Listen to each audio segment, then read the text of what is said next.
विद्यार्थ्यांनो, डॉक्टर कीर्तीच्या चॅनलवर तुमचे स्वागत है। आप सभी का स्वागत है डॉक्टर कीर्ति के चैनल पर। आज मी सुलभ भारती कक्षा 6वी यातला 5वा अध्याय सुगरणीचे घरटे व्याख्यासाठी घेऊन आलेली आहे। आज आपण याची एक सरळ व्याख्या बघूया। ये सुगरण पक्षी है और ये इस तरीके का घोंसला जो है सुंदर सा बनाता है। ठीक है, अब हम इस लेसन को पढ़ने के पहले सुगरण यानी क्या, इसका अर्थ समझ लें तो हमें ज़्यादा अच्छे से जो है ये लेसन समझ में आ जाएगा। तो सुगरण यानी निपुण या चतुर, है ना, क्योंकि सुगरण तो उसको भी बोला जाता है, स्त्री को भी बोला जाता है जो घर में अच्छे से काम करती है ना, उसको बोला जाता है ये सुगरण है ना। सुगरण यानी अच्छे से कार्य करने वाली। तो सुगरण पक्षी यानी एकदम निपुण चतुर पक्षी, अच्छे से कार्य करने वाला पक्षी, उसका जो भी कार्य होता है वो बहुत अच्छे से करता है। अच्छा, यहाँ पर क्या होता है, सुगरणीचे घरटे यानी सुगरण पक्षी जो घोंसला बनाता है, घरटे यानी घोंसला, तो सुगरण पक्षी का घोंसला, ऐसा इस लेसन का नाम का एक्सप्लेनेशन हुआ। अब यहाँ पर जो घरटे है यानी जो घोंसला है वो बनाने का कार्य कौन करता है, तो जो नर पक्षी होता है सुगरण, वो इस घोंसले को बनाने का कार्य करता है। इसको वीवर बर्ड भी बोला जाता है ना। तो ये वीविंग करता है ना, बुनता है, इसलिए इसको वीवर बर्ड बोला जाता है। तो यहाँ पर जो मादा पक्षी रहती है वो तो बैठकर देखती रहती है कि जो नर पक्षी है वो घर किस तरीके से बना रहा है। अच्छा, वो जो मादा पक्षी वो उसी घर में जाना पसंद करती है जो घर मजबूत हो, सुंदर हो, सुरक्षित जगह पर बना हुआ हो और ऐसी जगह पर हो जहाँ पर कि हर तरह की सुरक्षा जो है उसको मिले। बारिश आए तो बारिश में भी वो जो घोंसला है वो एकदम अच्छे से मजबूती से टिका हुआ रहे। उसके अलावा कोई भी दुश्मन यानी जैसे सांप है या और कोई दूसरे प्राणी है वो उसके घोंसले को, उसके बच्चों को उसमें नुकसान न पहुंचा सके और वो सुरक्षित रूप से वहाँ पर निश्चिंतता से अपने बच्चे को रखकर और कहीं पर भी दाने पानी की व्यवस्था करने के लिए जा सके। इसलिए वो ऐसा घोंसला पसंद करती है जो कि नर पक्षी ने एक सुरक्षित जगह पर इन सभी दृष्टियों को ध्यान में रखते हुए रखा हुआ हो, बनाया हुआ हो, है ना। तो और इसमें एक और बात देखिए कि जब वो घोंसला बन जाता है उसके बाद में ही वो उसमें रहना पसंद करती है। फिर वो उसमें बच्चे देती है ना, अपने अंडे देती है और वो अंडों की देखभाल वहाँ करती है। तो ये जो नर पक्षी है वो क्या करता है, कितना मतलब उसको बताया गया है कि वो उसको अपने परिवार से कितना लगाव होता है। वो अपने परिवार के लिए, अपनी पत्नी के लिए, उसका ध्यान रखने के लिए कितने अच्छे से उसके लिए आरामदायक घर बनाता है, अपने बच्चों को आराम मिले इसके लिए वो सुंदर सा घर बनाता है और उसके लिए वो बहुत मेहनत करता है। दिन भर जा जाकर जगह जगह से जो है पतली पतली लेकिन मजबूत ऐसी लकड़ियाँ इकट्ठा करता है, घास जो बारीक सी हो, मुलायम सी हो, जिसको बुना जा सके आसानी से उसकी चोंच से, ऐसी घास को इकट्ठा करता है और फिर इस सुंदर आकार वाले घर को बनाता है। अच्छा, घरटा बनाना या घोंसला बनाना एक बात है, लेकिन उसको एक सुंदर आकार प्रदान करना यानी कितना बुद्धिमत्ता का काम है। इसलिए इसको निपुण या चतुर ऐसा कहा गया है। इसके घर में कई मंजिले भी होते हैं, जैसे ऐसा नहीं है कि इसके अंदर एक इतनी सी जगह है और उसी में जो है पक्षी भी बैठ गई और उसकी मादा पक्षी भी बैठ गया और नर पक्षी भी बैठ गए और उनके बच्चे भी बैठ गए, ऐसा नहीं है। इसमें 1 2 3 ऐसे जो है कप्पे भी होते हैं, यानी ऐसे आप उसको बोल देंगे कि ऐसे मंजिलें भी बनी हुई होती है कि एक इसमें बच्चे बैठे, एक इसमें जो है वो नर पक्षी बैठा है, एक इसमें मादा पक्षी बैठा है। तो बहुत ही सुंदर इसकी बुनावट होती है अंदर से और इसीलिए इसको सुगरणी का घोंसला, ऐसा सुगरण पक्षी का यानी निपुण पक्षी का, चतुर पक्षी का घोंसला ऐसा कहा जाता है। तो आइए हम इसको शुरू कर देते हैं। शाळेच्या परिसरात यानी स्कूल के आंगन में, परिसर यानी आंगन, ठीक है। शाळेच्या परिसरात असलेल्या निंबाच्या झाडावर सुगरण पक्षी घरटे बांधत होता। यानी स्कूल के आंगन में, उसके मैदान में जो नीम का झाड़ था उसके ऊपर ये सुगरण पक्षी जो है अपना घोंसला बना रहा था, बांध रहा था यानी बना रहा था। अतुल, नयना जॉन व सिमरन रोज़ ते थे थोड़ा वेळ थांबायचे। अब ये चारों फ्रेंड हैं जो स्कूल से आते या जाते समय उस नीम के झाड़ के पास में रोज़ थोड़ी देर रुकते थे। थांबायचे मतलब रुकते थे। सुगरण पक्षी कसे घरटे बांधतो, यानी सुगरण पक्षी जो है वो कैसे घर बनाता है, यानी कैसे अपना घोंसला बनाता है, घरटे यानी घोंसला, याचे निरीक्षण करायचे। यानी इन सब बातों का बड़ा निरीक्षण बारीकाई से उसको देखते थे, ध्यान से निरीक्षण करना यानी ध्यान से देखना, उस चीज़ को बड़े ध्यान से देखते थे कि कैसे वो अपना घरटा जो है वो बनाता है, बांधता है। त्याच्या हालचाली त्यांचे मन मोहून टाकायच्या और उस पक्षी की जो हलचल होती थी वो उनके मन को जो है मोह लेती थी। उनका मन जो है उसमें प्रसन्न हो जाता था कि देखो कितने प्यार से वो जो चोंच से जो बुनाई का काम करता था, उसकी जो हलचल होती थी, इधर से उड़ के वो तिनका लेके आओ, उधर से उड़ के वो लकड़ी लेकर आओ, तो वो देखकर जो है बच्चों को बड़ा मन जो है उनका प्रसन्न हो जाता था। मन मोह लेना यानी मन प्रसन्न कर देना है ना। कुठे घाई नाही, गडबड नाही, सगळे कसे नियोजनबद्ध। अब वो बच्चे आपस में बात करते कि देखो कहीं कोई घाई नहीं, यानी कोई जल्दबाजी नहीं, कोई गड़बड़ नहीं, यानी कोई गड़बड़ उसके काम में नहीं होती है, कभी उसका काम बिगड़ता नहीं है। सगळे कसे नियोजनबद्ध, यानी कैसे प्लानिंग के साथ में किए हुए कार्य, यानी जैसे कि उसने उसके घोंसले का एक नक्शा बना के रखा हो और उस नक्शे के हिसाब से वो उसको आकार देने का कार्य कर रहा हो। तो असे नैना नेहमी म्हणायची, यानी नैना हमेशा बोलती थी कि कुठे घाई नाही, गडबड नाही, सगळे कसे नियोजनबद्ध है ना। असे नैना नेहमी म्हणायची। तिला त्यांच्या कामातला सफाईदारपणा, नीटनेटकेपणा आवडायचा।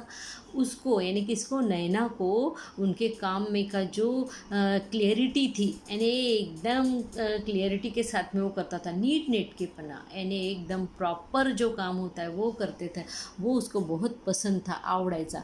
जॉनला त्याची चिकाटी तर अतुलला त्याची कष्टाळू वृत्ती भावून जायची। यानी जॉन को उसका मन लगाकर कार्य करना, चिकाटी यानी मन लगाकर मग्न होकर काम करना, तल्लीन होकर काम करना।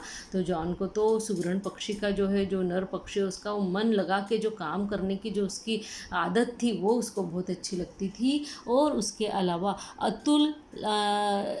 अतुलला त्याची कष्टाळू वृत्ती भावून जायची और अतुल को उसकी कष्ट करने की जो वृत्ति थी, कष्ट करने का जो उसका स्वभाव था वो उसको बहुत भा जाता था। भावून जायची मतलब भा जाता था, क्योंकि दिन भर वो इस पेड़ से उस पेड़, उस पेड़ से उस पेड़ उड़ उड़ कर जो है खेतों में इधर उधर जाकर जो है लकड़ियाँ जमा करता, घास जमा करता, तो कितना कष्ट करता था। किस लिए? तो अपनी मादा पक्षी को जो है रिझाने के लिए, उसको खुश करने के लिए कि वो मैं देखो कितना सुंदर घर बना रहा हूँ, तुम आओ और तुम इस घर में रहो, तुम्हारा इस घर में, इस घोंसले में स्वागत है, ये बताने के लिए, उसको अपने जीवन में लाने के लिए कितने कष्ट वो करता था, है ना। तर सिमरनला वाटायचे किती मेहनती आहे हा पक्षी, सिमरनला असे वाटायचे आणि सिमरन को लगता था कितना मेहनती है ये पक्षी, आपल्या सुगरणीसाठी व पिल्लांसाठी एवढे सुरेख घरटे बांधतो। यानी अपनी पत्नी के लिए, सुगरणी यानी उसकी जो फीमेल जो है पक्षी वो है ना, तो बोले वो अपनी सुगरणी के लिए और अपने बच्चों के लिए, यानी अपनी पत्नी के लिए और अपने बच्चों के लिए कितने सुरेख, यानी कितना सुंदर घर बनाता है, कितना सुंदर घर बांधता है ना। हम घर बांधने ही बोलते हैं ना, उन्होंने अभी नया घर बांधा है ऐसा, तो कितना सुंदर घर बांधता है, त्यासाठी अपार मेहनत घेतो और उस घर को बनाने के लिए बहुत मेहनत करता है। खरंच खूपच जवाबदार व कुटुंबवत्सल पक्षी आहे हा। और बोलते हैं सच में, खरंच यानी सच में बहुत ही जवाबदार, यानी अपने परिवार की जवाबदारी समझने वाला, यानी समय से पहले उसकी जवाबदारी समझने वाला, कुटुंबवत्सल यानी अपने परिवार से बहुत ज़्यादा प्रेम करने वाला यह पक्षी है। ऐसा वे लोग आपस में बातें करते थे। मुले घरटे पाहत असताना गुरुजी तिथे आले, यानी उनके टीचर आ गए वहाँ पे। जब बच्चे वो घरटे यानी घोंसले को देख रहे थे, गुरुजींनी मुलांना विचारले, यानी गुरुजी ने बच्चों को पूछा, काय रे मुलांनो, काय पाहत आहात, यानी क्यों बच्चों क्या देख रहे हो तुम। तो मुलांनी घरट्याकडे बोट दाखवले आणि म्हणाले, बच्चों ने उस घोंसले की तरफ उंगली दिखाई और बोले, गुरुजी पहा ना, याने गुरुजी देखो ना, सुगरण पक्षाने किती छान घरटे बांधले आहे, यानी सुगरण पक्षीने कितने सुंदर घोंसला बनाया है। गुरुजींनी घरट्याकडे पाहिले, यानी गुरुजीने उस घोंसले की तरफ देखा, घरट्याकडे आणि घोंसले की तरफ।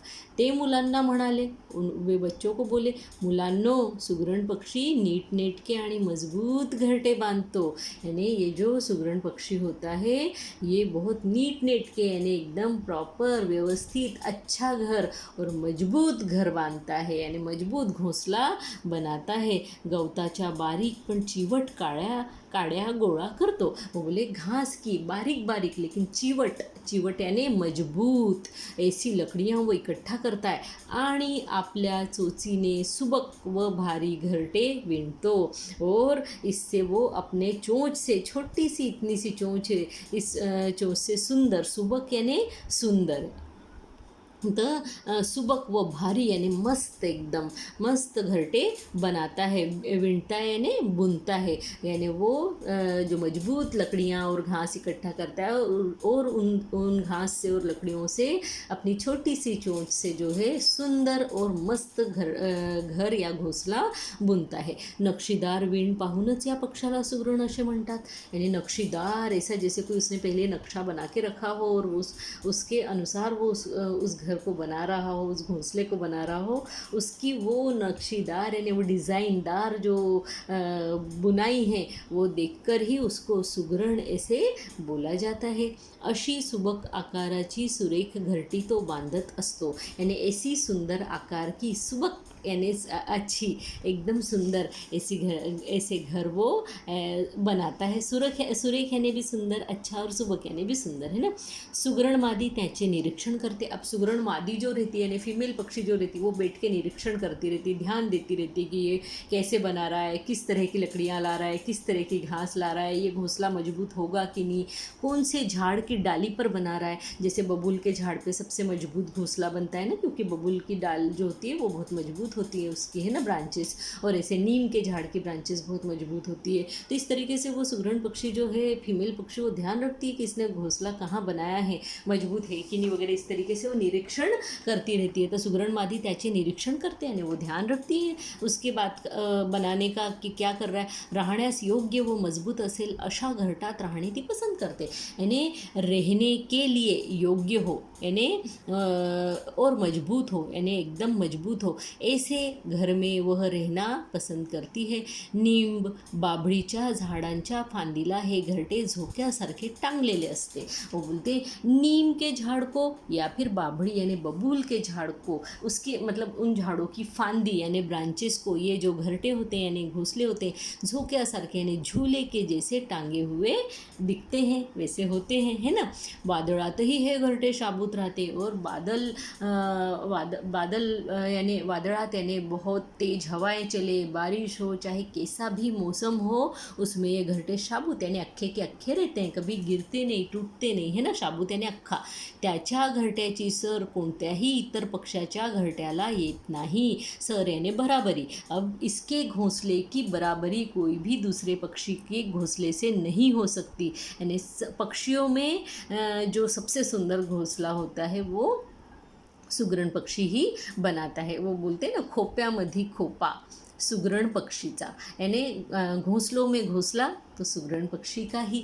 गुरुजींनी सुगरण पक्ष्यांची वाखाणणी केली, और इस तरीके से जो है गुरुजी जो टीचर थे उन्होंने बच्चों को बताया कि ये सुगरण पक्षी की जो है उन्होंने स्तुति की, उसकी प्रशंसा की, और उनको बताया कि देखो इस तरीके से जो है ये बनाते हैं घरटे। बऱ्याच दिवसांनी पुन्हा मुले लिंबाच्या झाडाजवळ आली। अब बहुत बऱ्याच दिवसांनी यानी काफ़ी दिनों के बाद फिर से पुन्हा यानी फिर से बच्चे जो है नीम के झाड़ के पास आए। पाहतात तर काय, यानी देखते हैं तो क्या, सुगरण पक्षाचे घरटे बांधून पूर्ण झाले होते, यानी सुगरण पक्षी का जो घोंसला है वो बना के पूरा हो गया था, है ना। झाडाच्या फांदीवर बसून घरट्याचे निरीक्षण करणारी सुगरण त्यात राहायला आली होती, और झाड़ की दूसरी ब्रांच के ऊपर बैठकर उस घर के यानी घोंसले का निरीक्षण करने वाली सुगरण पक्षी मादी वो उसके अंदर रहने के लिए आ गई थी। नैना म्हणाली, अब वो देख के नैना बोली, सुगरण पक्षी किती आकारबद्ध घरटे बांधतो तेही सोची नाही. यानी सुगरण पक्षी जो है वो कितना आकारबद्ध यानी सुंदर आकार का घर बांधता है, और वो भी इतनी सी चोंच से. आपल्याला ऐसे घरटे तैयार करता येईल का? यानी हम ऐसा घोंसला बना सकते हैं क्या? हमको तो इतने 10 उंगलियां 2 हाथ दिए हुए हैं, हम बना सकते हैं क्या? वो तो इतनी सी चोंच और इतने से 2 हाथों से जो है इतना सुंदर घोंसला बना लेता है. तो हम कर सकते हैं क्या ऐसा काम? किती कसबी विणकार आहे हा पक्षी. यानी कितना कौशल्य है इसके काम में, कितना कलाकारी है इसके, किती कलाकारी. कसब यानी कलाकारी है ना, कौशल्य जिसको बोल सकते हैं.